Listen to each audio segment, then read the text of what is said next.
नमस्कार मित्रों, साथियों। एक राजा ब्राह्मणों को लंगड़ में महल के आंगन में भोजन करा रहा था। राजा का रसोइया खुले आंगन में भोजन पका रहा था। उसी समय एक चील अपने पंजे में एक जिंदा सर्प को लेकर राजा के महल के ऊपर से गुजरी।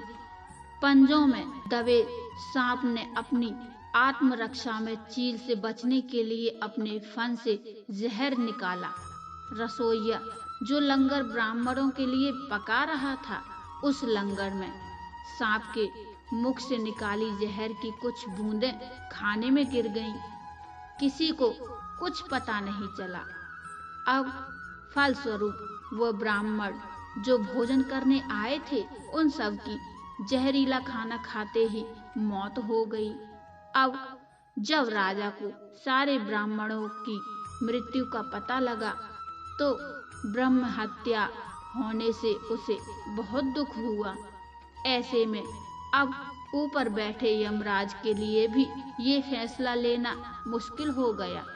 इस पाप कर्म का फल किसके खाते में जाएगा?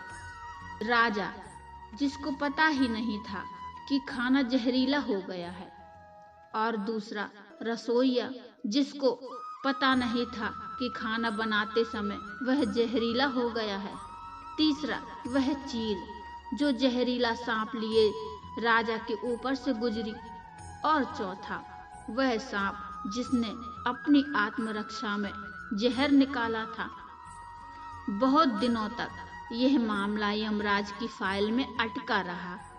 एक दिन कुछ ब्राह्मण राजा से मिलने उस राज्य में आए और उन्होंने किसी महिला से महल का रास्ता पूछा। उस महिला ने महल का रास्ता तो बता दिया, पर रास्ता बताने के साथ साथ ब्राह्मणों से ये भी कह दिया कि देखो भाई, जरा ध्यान रखना, वह राजा आप जैसे ब्राह्मणों को खाने में जहर देकर मार देता है।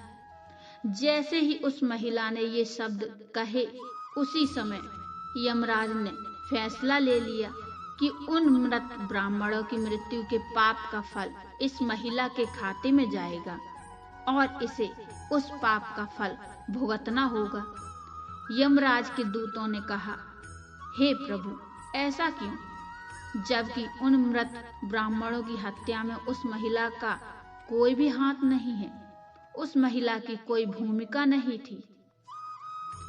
तब यमराज जी ने कहा, भाई देखो, जब कोई व्यक्ति पाप करता है तब उसे बड़ा आनंद मिलता है, पर उन मृत ब्राह्मणों की हत्या से ना तो राजा को आनंद मिला, ना ही उस रसोइया को आनंद मिला, ना ही उस सांप को आनंद मिला, और ना ही उस चील को आनंद मिला।